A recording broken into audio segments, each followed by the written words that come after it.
Taliesin, an episode of series, the 10 virtual tours of amazing architecture around the world. Courtesy of Taliesin Preservation. Once the personal residence of the godfather of prairie style, this 800-acre estate lies in the bucolic rolling hills of Spring Green, Wisconsin, just outside of Madison. It's currently home to the Taliesin School of Architecture and comes to life in this virtual tour of Taliesin, created by a fellow Wisconsinite.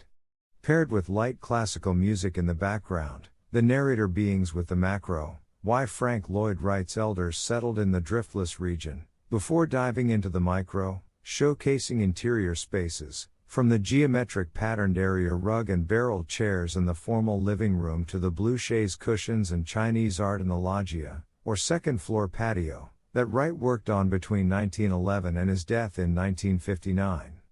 Bonus: visitors to Spring Green can never access the loggia.